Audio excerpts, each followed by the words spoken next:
Ayaw nang pumasok nitong mga anak mo dahil walang baon. Iisip ko po, magkasama nga po kami, wala namang ang sangkap-sangkap sa mga pang-ulam-ulam, wala naman.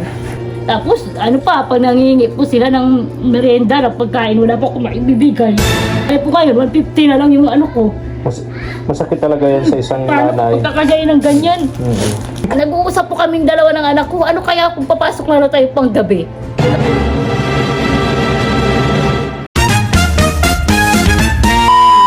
Subscribe to my channel. Good morning, ang mapagpalang umaga po sa ating lahat, mga katuwang.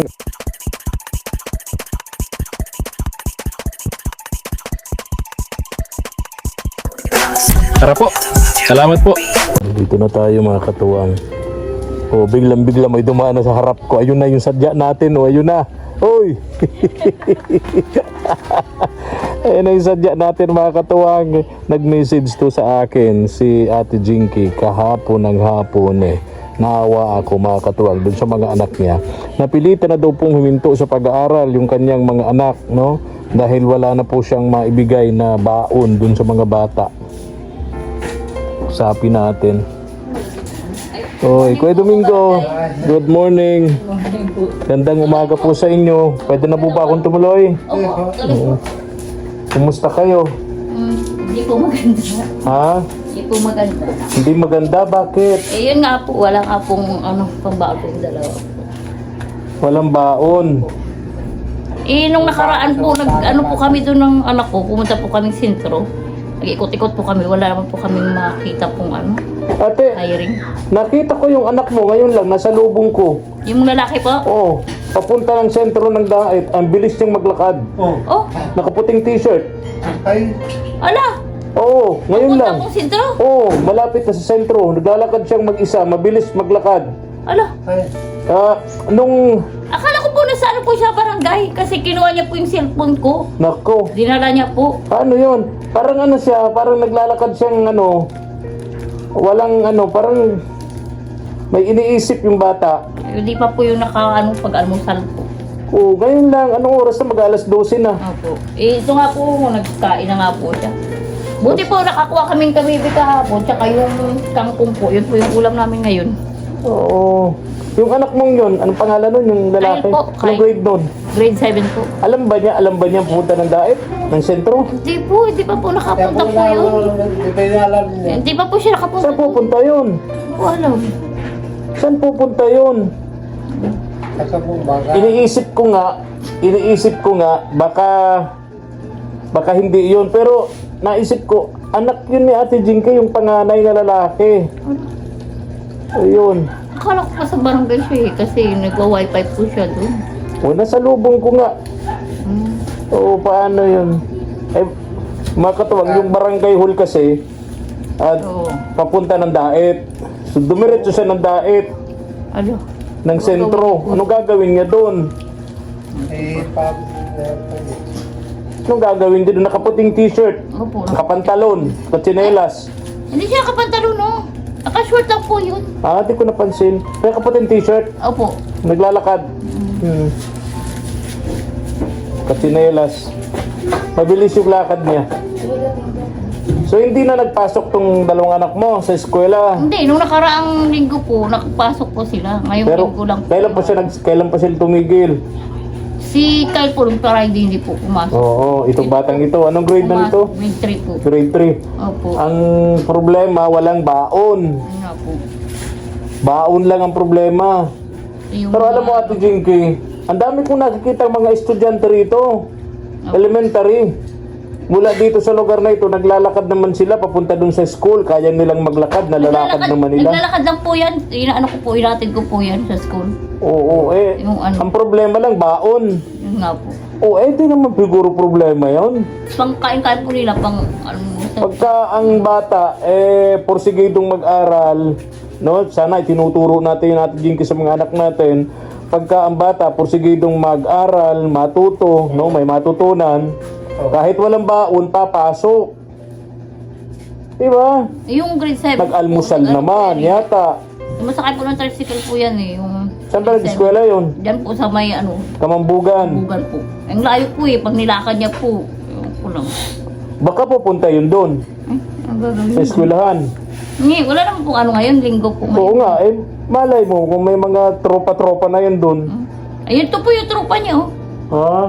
Oo, eh, bakit papunta yun doon? O, eh, di natin alam. Tanungin mo na lang. Pag uwi nung anak mong lalaki, bakit papunta siya ron? No? Bilis yung lakad niya eh. Hindi ko nga agad nakilala, pero nung tumatakbo na ako, sabi ko parang anak yun. Nung nasa lubong ko, nadaanan ko parang anak yun natin Jinky, Kuya Domingo. Nabi, tanong mo na lang siya mamaya, anong ginagawa niya doon, no? Kaya po, So malungkot yun. Ayaw nang pumasok nitong mga anak mo dahil walang baon. Wala ka namang nakuhan trabaho. wala po. Kaya nga po sabi ko, mag-ano nga po ako. Tuloy. Ayaw naman po akong paalisin dito kasi nga maiiwan daw po si Domingo. Oo. Sinong ayaw magpaalis sa'yo? Yung mga kapatid niya po. Si Ate Malo.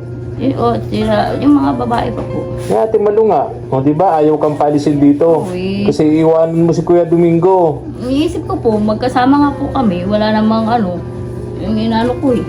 Wala nga pong dyan, kahit pang lang, pang sangkap-sangkap sa mga pang ulam-ulam, wala naman. Eh, alam nga naman pong mag-aantay ako ng mga tulong-tulong po nila, siyempre eh. Buti kung linggo-linggo nagtutulong po sila eh. Paminsan-minsan lang naman kung meron po sila kasi may pamilya rin po sila eh. Tama. Eh, sa po sana, sa Manila, may trabaho na po talaga ako doon na nag-aantay. Kaya nga pong inaano ko. Sabi ko, isasakripisyo ko yung kinabukasan ng dalawang bata na yan. Matitigil sila. Para lang dito magkasama kami. Ayoko po ng ganyan. Kung kailangang iano ko yung iwanan ko, gagawin ko kasi ayoko pong maano yung mga anak ko po eh. Mahinto. Ayun to, ayoko po ng ganyan. Tapos, pag nangingi po sila ng merienda, ng pagkain, wala pa akong maibibigay. Kasi wala nga po gaya po kayo, 150 na lang yung ko. Masakit talaga yan sa isang Paano nanay. pagkakagaya ng ganyan? Hindi na sila nakaintindi na kailangan kong umalis para nga sa mga anak ko. Ayoko ng Hindi ka nila pinapayagan. Hindi. Ayoko nung nahihirapan ng mga anak mo eh. Nakukuha ko naman Ate Jinky yung punto mo. Magkakasama nga kayo rito. Gutom naman kayo. Yun nga po. So anong plano mo? Alin ang isasakripisyo mo ngayon?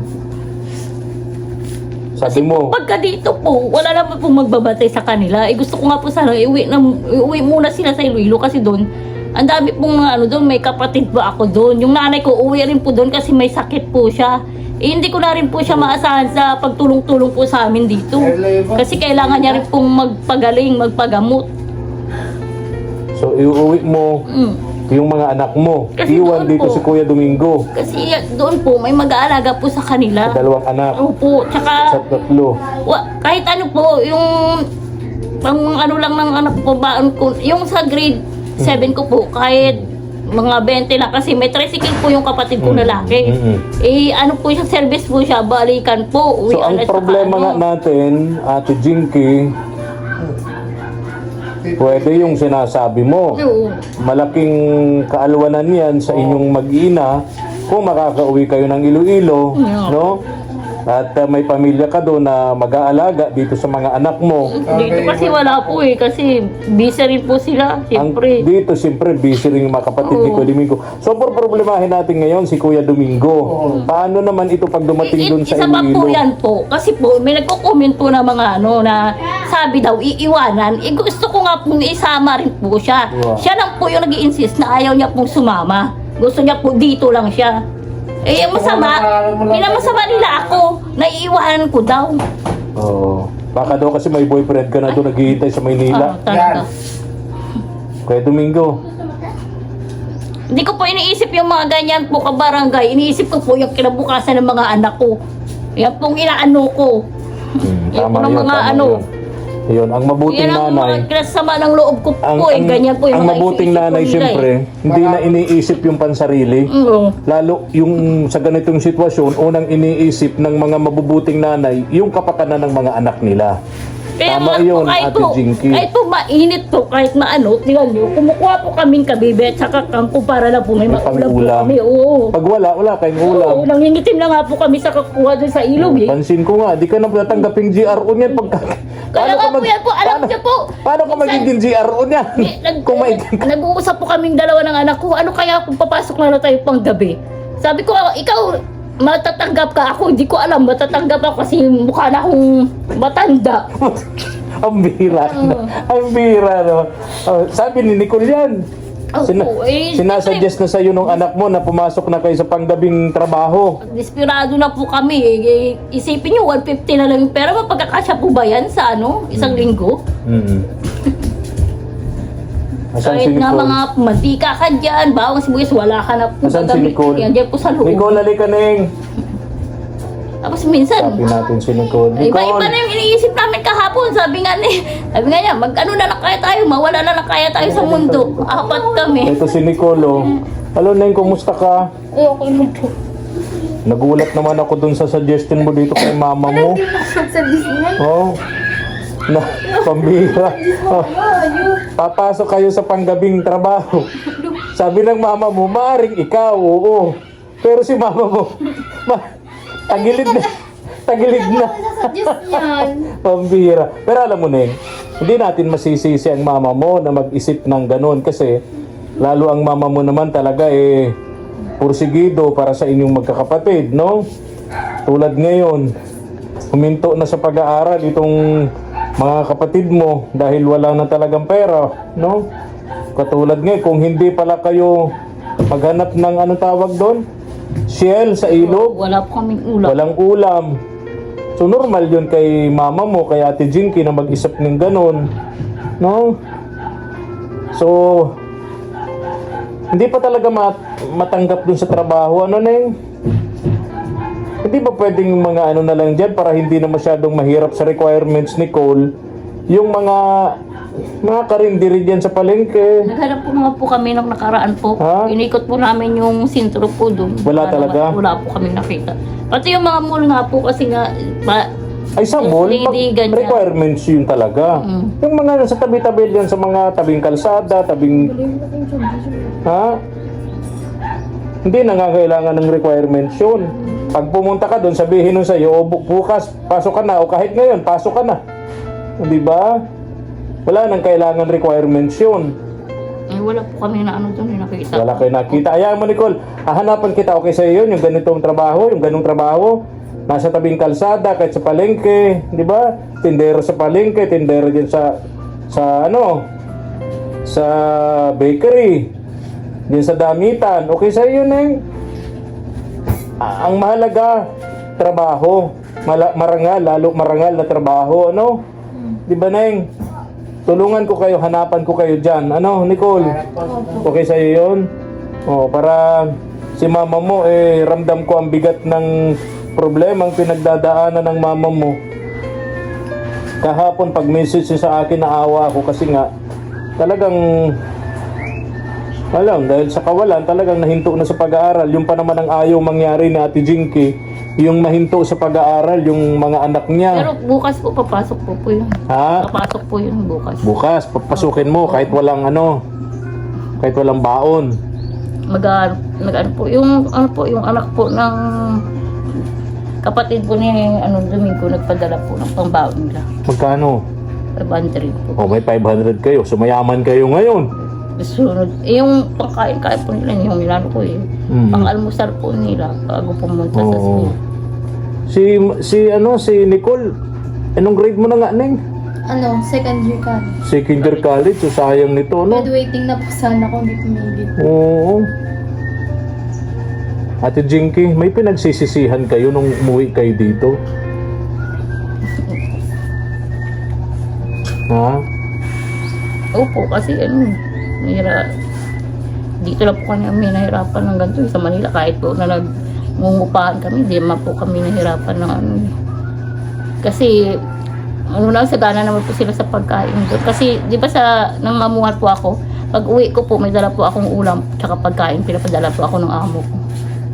Tsaka may inasahan po akong sahod linggo-linggo po. Dito kahit anong hanap mo talagang trabaho, wala po.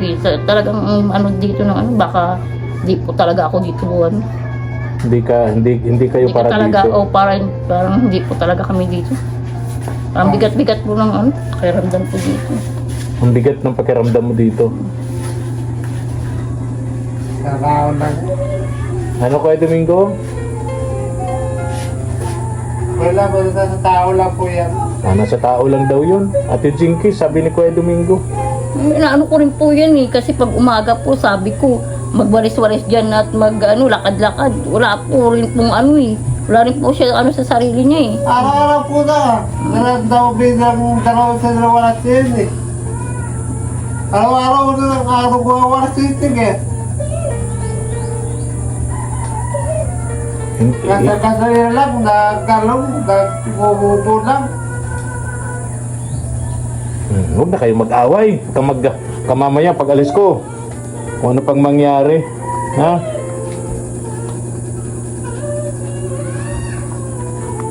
Ay, hirap talaga ng mahirap. Ano, Ate Jinky? Eh kung may trabaho lang pa. Marami po kasi yung trabaho po doon sa Manila. Kaya ano po eh. Talagang ang nasa isip mo, Maynila. Kasi nga siyempre, nandun ang maraming opportunity. Kaya nga po. Nandun ang maraming oportunidad. Di ba, Nicole? Kahit si Dito Nicole, ilang may buwan. trabaho din si Nicole sa Maynila.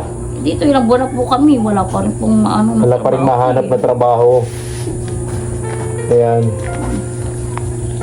Diyan mo ito, pandagdag. Bili ka ng ano. Ate Jinky, pandagdag ito dyan. Bahala ka, bili ka ng kung ano mabibili niyan. Ulam po. Oo. Bigas. Nicole, wag mo nang isuggest sa mama mo yun, ha? Ay, hindi mo Oh. Pambira. Oh. Kuya Domingo, Pero kabiruan yun. ha? Maglakad-lakad ka naman. Oh. Ha? Di ka raw naglalakad-lakad. Alam mo yung ganyang sakit, ano yan, kailangan yan Lumalakad exercise. po ako. Ha? Lumalakad po ako lagi. Lagi ka naglalakad. Oo, ito din. Pag masakit, mapahinga. Tama. Yun. Oo. Oh, pag masakit, pahinga. Oo. Tama, yun. Ito, ganito. Ganito, lakad ako lakad. Paat mo sa ba't sakit may lakad-lakad. Oo. Oo. Eh, huwag mo nang galitan si Ate Jinky. Unawain mo na lang siya at Oo. nalilito din naman yung asawa mo kung ano nang gagawin, no? Sa hirap ng kalagayan nyo dito. Iniisip niya kung sinong isasakripisyo. Pag isinakripisyo ka, Ate Jinky, pag isinakripisyo mo si Kuya Domingo, di ba? Nabawal. Iiwanan mo siya rito. Lalakad na po ito. Ha? Marami po. Marami kang makakalaban. Pagka ang isinakripisyo mo naman yung mga anak mo, yung pag-aaral ng mga anak mo, paano naman ang bukas nila? Yung mga ano po yung kinabukasan po. Oo. Kaya mabigat din. Mabigat din ang problema talaga ni Ate Jinky. Yung anak mo, yung nasa lubong ko kanina, tingnan mo kung saan yun pupunta. Ha? Sa barangay lang po. Ha? Sa barangay lang po yun. Lampas naman. Sa may dait ko na nga nasa lubong, papunta dun sa may ano na eh. Malapit na sa dait, naglalakad sa kalsada eh. Barangay ko lang, dito lang yun eh. Opo. Oo. Kaya papunta yun dun. Doon sa may Mag-isa lang po siya. pagliko na, ha? Mag-isa lang po. Mag-isa lang. O, sige na. Kuya, alis na ako. Ha? Sige po. Oo. Thank you po. O, sana problema kasi natin, Ate Jinky, yung plano natin na magtinda ka para makatulong yun sa inyong pang-araw-araw na ng pangangailangan, hindi nangyari, ano? Sana tulong yun, di ba, Kuya? Ano rin po kasi, mahina rin po yung ano dito. Mahina ang tindahan, ano?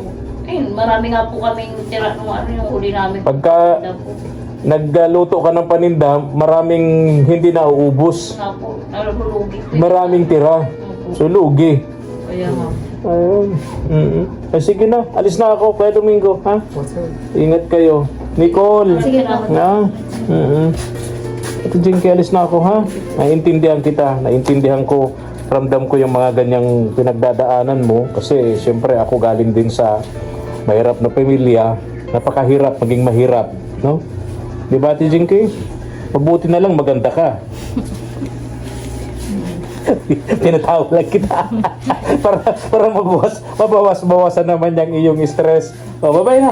Bye-bye na sa inyong tatlo. Nicole, bye-bye. Ingat kayo lagi. Thank you for watching.